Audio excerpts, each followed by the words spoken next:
Hello, this is Valerie Aiello, and you are listening to Idea Diary. So it's Sunday, July 12th, and I'm back for another episode.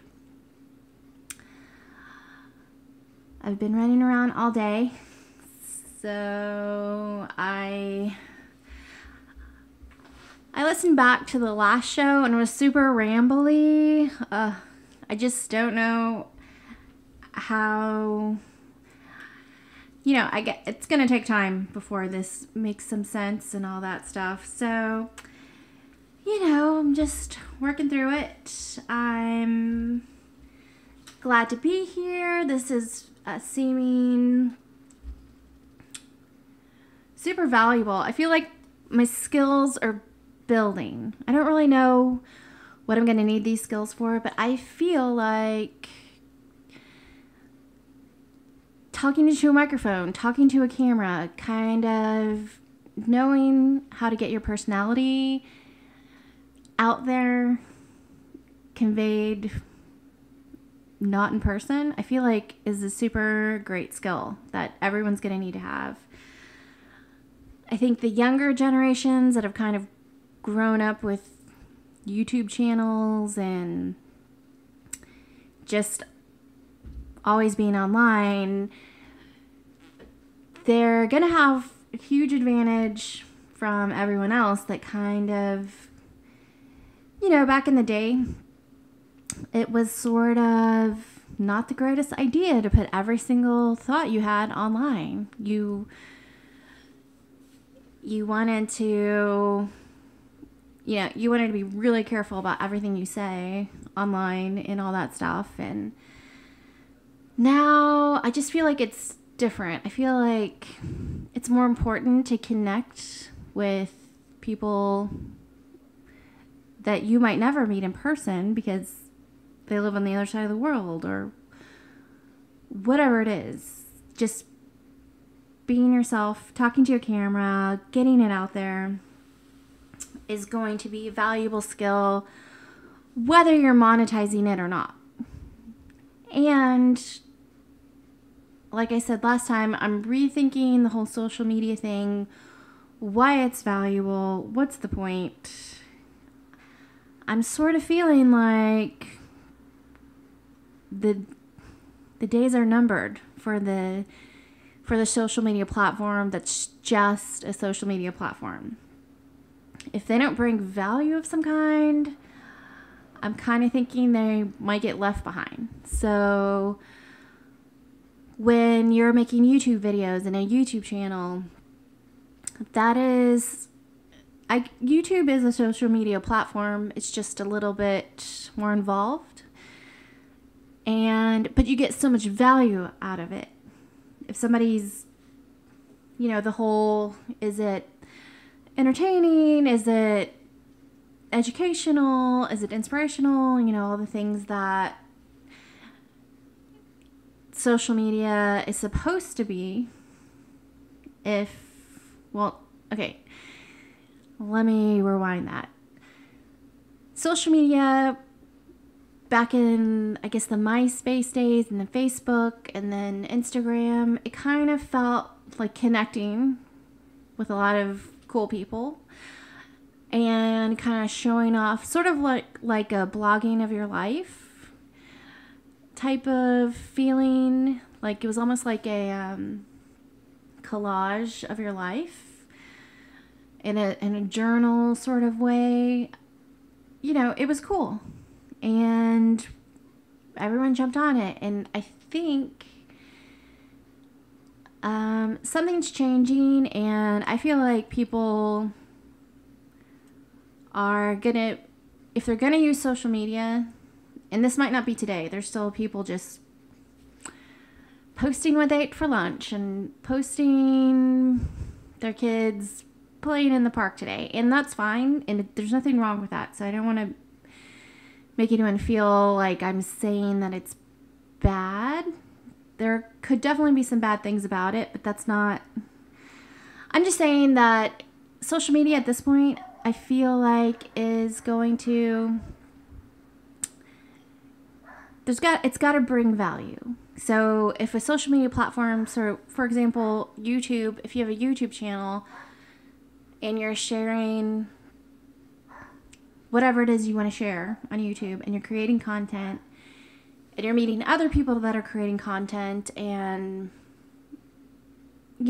something starts happening and collabs and all that, I feel like that brings value in whatever way it is. If it's educational or if just funny or whatever. You see people having fun and that makes you feel better, and it's relaxing, or it's, the million great things that can happen when you subscribe to a YouTube channel and you kind of follow what's happening with that person.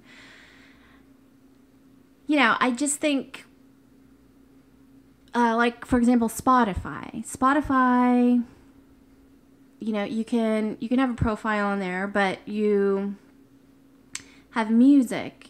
You're kind of taking your Spotify with you when you're walking down the street, or you're in your car and you're listening to music. But then there's this they do have profile pages, and it's not necessarily, I can share a playlist. It's not necessarily about sharing your life in an Instagram or Facebook way, but I could see it going there. So with using Anchor, for example, what I'm doing, and I'm sharing every day with a podcast. I don't know. I think that brings a lot of value.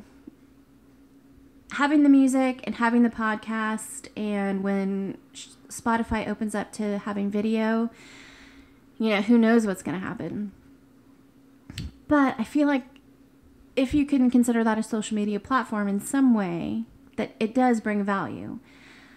What else kind of...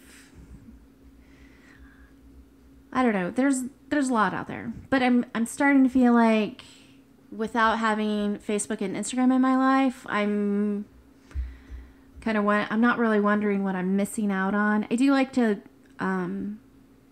see other people's posts, but at the same time, I don't know.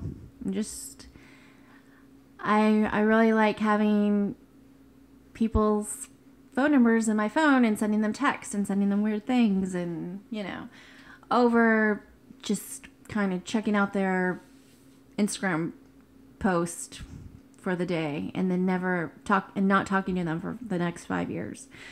I don't know. I'm just gonna move on from this one. What else? Oh, so did anyone else know that Amazon has a bookstore, a physical bookstore?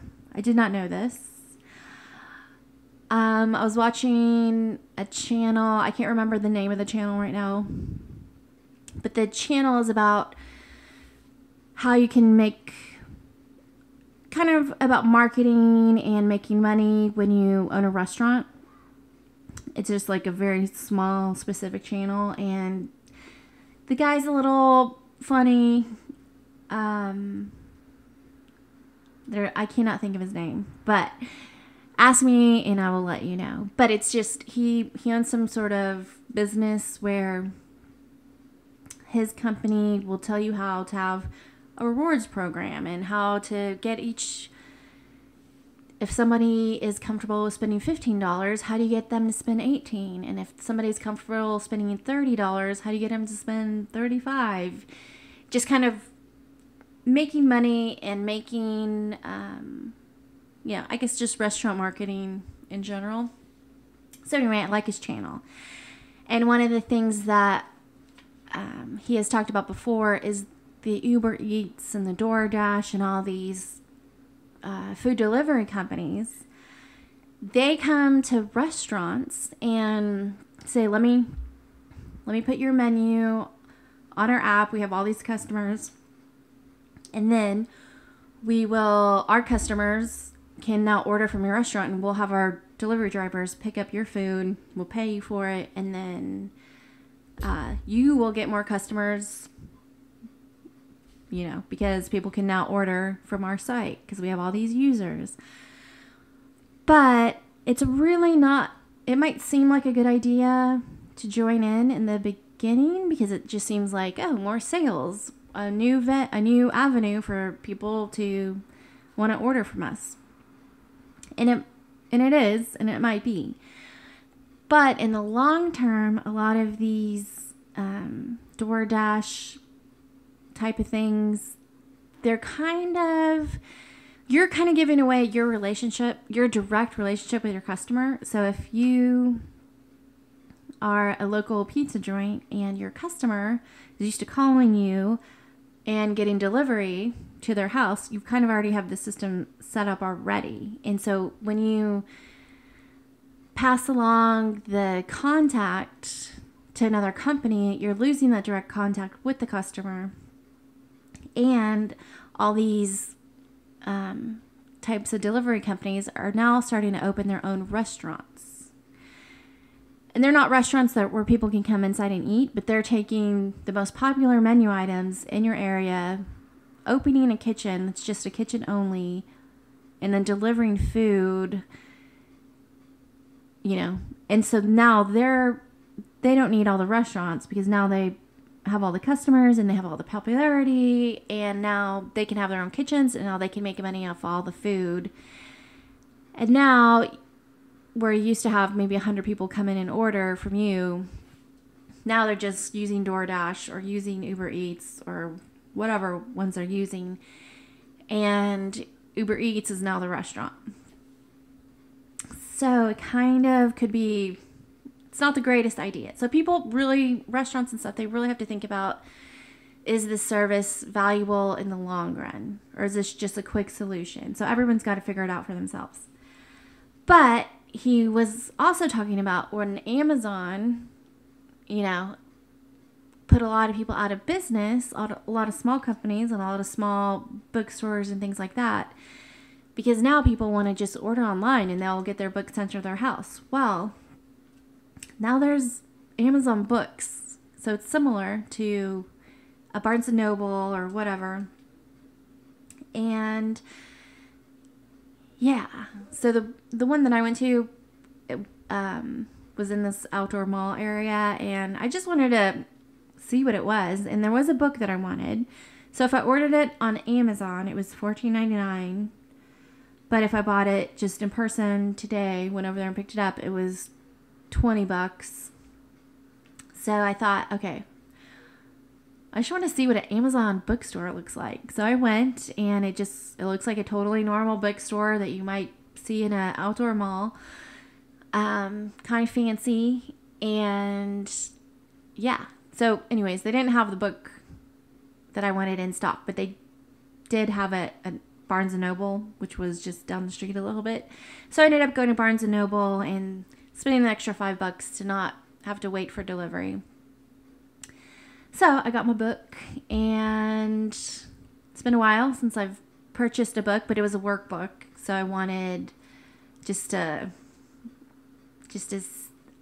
I'm working on my own workbook journal type of thing. So I figured, well, it's kind of research. It's kind of, I just wanted it, and I don't know. I felt good supporting an author, supporting a physical bookstore, and yeah, so I just spent the $20. So that's something new. Amazon Books. I don't know if that's a very bad thing or if it's just the future. So let me know if you guys have any opinions on that. Would love to know.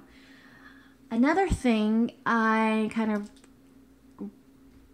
realize could be possible is, so I'm doing the idea diary. So I'm trying to come on for 15 minutes and just practice talking to the camera, kind of show you what I'm doing, just practice communication in general.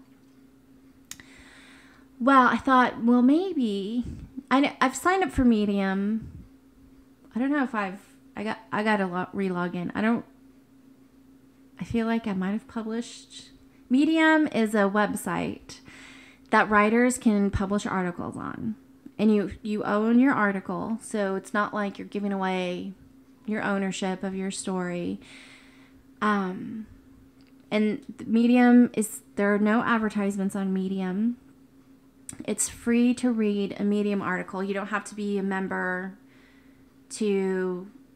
It's sort of like how Wall Street Journal, or they might let you read 1 or 2 or 3 or 5 articles for free.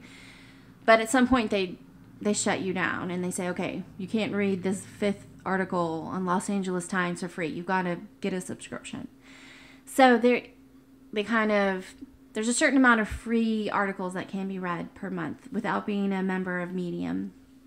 But Medium charges $5 to become a member of Medium. And if you read one article in Medium, that $5 will go to the person who wrote that article. So it's kind of like a membership co-op type of thing.